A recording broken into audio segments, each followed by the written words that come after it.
all my truth seekers out there, listen up for a second. The value of pi, how the method of how they got that value. False flag method, okay? To keep the small man chasing his tail while they study the true crap and figure out all the wisdom from it and all the inventions from it, all right, to keep us dumb. But listen, think about it, okay? No matter how many sides of a polygon you have, it's not going to have the same radius as you go around the circle. The radius is not equal. You wouldn't have just one radius.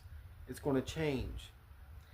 2, every time you double the sides of the polygon, the degree section that your polygon side is going to start in is going to get cut in half. So what I'm saying is whenever it's a 6-sided polygon, that side goes through the 30-degree section of the circle. Whenever you make a 12-sided polygon, now your line is going to go through the 15-degree section of the circle. And as the sides double, the degree section is cut in half. You can cut a number in half forever, okay? Forever. So that means that it never reaches 0. You might be able to tell people that you're going to approach 0, but that line is never going to get into the curve of the circle. The line itself is never going to become a curve. And it's all bullcrap, okay?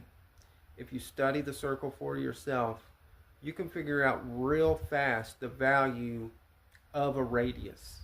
Whenever you're in a 2-inch diameter circle with a 1-inch radius, if you look and find where the circle is 1 inch tall equal to the radius, you'll find yourself in the 30-degree portion of the circle.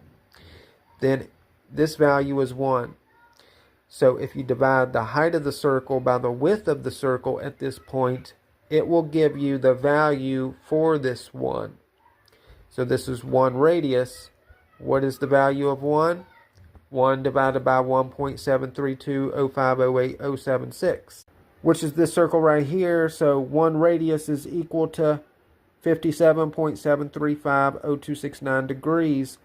And this section is equal to 100 degrees, and the diameter is equal to 115.47005384 degrees. Dividing the circle is the same as dividing the equilateral triangle from a 360 hypotenuse, and the equilateral triangle is found when you're in a 1-inch diameter circle. The radius is 0.5, and whenever you square the radius, you get 0.25, and that places the equilateral triangle length exactly 0.25 inches away.